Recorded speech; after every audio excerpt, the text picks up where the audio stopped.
Y ಚ ಜಯದೇವ ಅವರು ರಾಷ್ಟ್ರೋತ್ಥಾನ ಪರಿಷತ್ತನ್ನು ಆರಂಭದ ದಿನಗಳಿಂದಲೂ ಕಟ್ಟಿ ಬೆಳೆಸಿ ಸಂಸ್ಥೆಯನ್ನು ಮುಂದುವರಿಸಿಕೊಂಡು ಹೋಗುವ ಮುಂದಿನ ಪೀಳಿಗೆಯ ತಂಡವನ್ನೂ ಸಹ ಯಶಸ್ವಿಯಾಗಿ ರೂಪಿಸಿದ ದೂರದೃಷ್ಟಿಯ ಚಿಂತಕರು.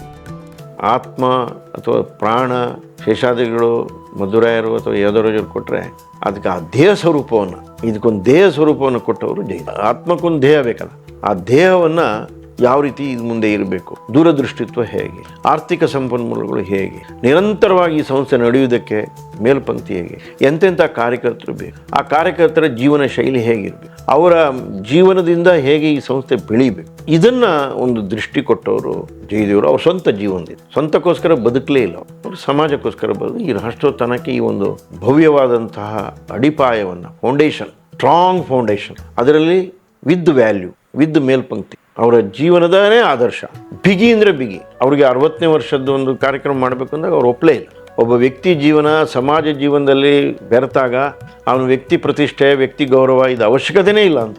ಆಮೇಲೆ ಶೇಷಾದ್ರಿಗಳು ಹೇಳಿದ್ದಕ್ಕೆ ಒಪ್ಪಿಕೊಂಡು ಕಾರ್ಯಕ್ರಮ ಬಂದರು. ಅವರು ಒಂದು ಚಾಪೆಯಲ್ಲಿ ಮಲಗ್ತಾಯಿದ್ರು. ಸ್ವಂತಕ್ಕೆ ಸ್ವಲ್ಪ ಸಮಾಜಕ್ಕೆ ಸರ್ವಸ್ವ ಅಂತ ಏನು ಗಾದೆ ಇದೆ, ಅಕ್ಷರಶಃ ಮಾಡಿದ್ದನ್ನು ನಾವು ನೋಡಿದ್ದೀವಿ. ಅನೇಕ ಸಲ ಪ್ರವಾಸಕ್ಕೆ ಹೋಗಿ ಮೆಜೆಸ್ಟಿಕ್ಕಿಂದ ಸಿಟಿ ಬಸ್ಸಲ್ಲಿ ಬಂದಿದ್ದು ನಾನು ನೋಡಿದ್ದೆ. ಒಂದು ಸ್ಕೂಟ್ರಲ್ಲಿ ಓಡಾಡ್ತೀವಿ. ರಾಷ್ಟ್ರೋತ್ಥಾನ ಮುಂದಿನ ಜೀವನಗಳು ಹೀಗೆ ಇರಬೇಕು, ಈ ಥರ ಕಾರ್ಯಕರ್ತರು ಈ ಥರ ಬೆಳಿಬೇಕು ಅಂತ ಮೇಲ್ಪಂಕ್ತಿ ಹಾಕ್ಕೊಟ್ರು. ಅವ್ರಿಗಿದ್ದಂಥ ಬಹಳ ದೊಡ್ಡ ಗುಣ ಅಂತ ನನಗೆ ಕಾಣೋದು, ವಿಶೇಷ ಅಂತ ಕಾಣೋದು, ಅವ್ರು ಕೇಳ್ತಾ ಇದ್ದಿದ್ದು, ಅವ್ರಿಗಿರುವಂಥ ಲಿಸ್ನಿಂಗ್ ಕೆಪಾಸಿಟಿ. ಅಂದರೆ ಶಾಂತವಾಗಿ, ನಾವೇನೋ ಭಾಳ ಗಡಿಬಿಡಿಯಲ್ಲಿ ನಮಗೇನೋ ಆತಂಕದಿಂದ ಅಥವಾ ಉದ್ವೇಗದಿಂದ ಅವ್ರ ಹತ್ರ ಹೋದರೆ ಅವರು ಕೂತ್ಕೊಳ್ಳಪ್ಪ ಅಂತ ಕೂರಿಸಿ ಹೇಳು ಅಂತ ಕೇಳೋಕ್ಕೆ ಶುರು ಮಾಡಿದ್ರೆ ಅವ್ರು ನಾವು ಹೇಳಿ ಮುಗಿಸೋಷ್ಟೊತ್ತಿಗೆ ಎಷ್ಟೋ ಸಲ ನಾವು ಏನು ಸಮಸ್ಯೆ ತೊಗೊಂಡು ಹೋಗಿರ್ತೀವಲ್ಲ ಅದು ಪರಿಹಾರ ಅಲ್ಲೇ ಮುಗಿದೋಗಿರುತ್ತೆ. ಆ ರೀತಿಯಾಗಿ ಅವರು ಪ್ರತಿಯೊಂದು ಸನ್ನಿವೇಶವನ್ನು ಟ್ರೀಟ್ ಮಾಡ್ತಾ ಇದ್ರು. ಅವರಿಗೆ ಹೊಸ ವಿಷಯಗಳನ್ನು ತಿಳ್ಕೊಳ್ಳೋದ್ರಲ್ಲಿದ್ದಂಥ ಆಸಕ್ತಿ. ನಾನು ಒಂದು ಸಾಫ್ಟ್ವೇರ್ ಕಂಪನಿಯನ್ನು ನಡೆಸ್ತಾ ಇದ್ದೆ. ಅವರಿಗೆ ಹೊಸ ಮ್ಯಾನೇಜ್ಮೆಂಟ್ ಹೇಗಿರುತ್ತೆ,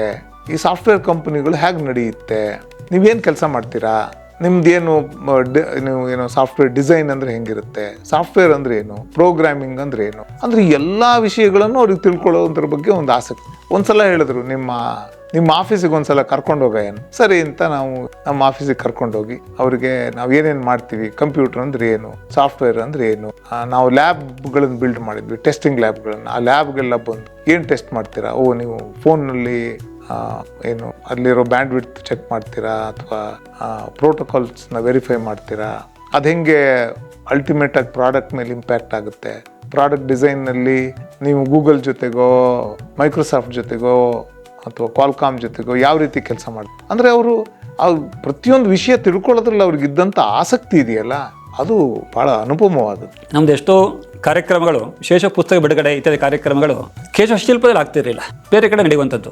ಆ ಬೇರೆ ಕಡೆ ನಡಿಬೇಕಾದ್ರೆ, ಅಲ್ಲಿ ಕಾರ್ಯಕ್ರಮ ನಡಿಬೇಕು ಅಂತ ಆದರೆ ಅಲ್ಲಿ ಏನೇನು ವಸ್ತುಗಳು ಬೇಕು, ಏನು ಸಿದ್ಧತೆಗಳಾಗಬೇಕು, ಇದೆಲ್ಲವನ್ನು ಪಟ್ಟಿ ಮಾಡೋರು.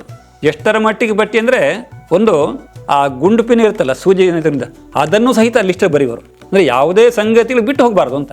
ಭಾರತೀಯ ಸಮಾರೋಪಾಯನ ಕಾರ್ಯಕ್ರಮ ನಡೆಯಿತು.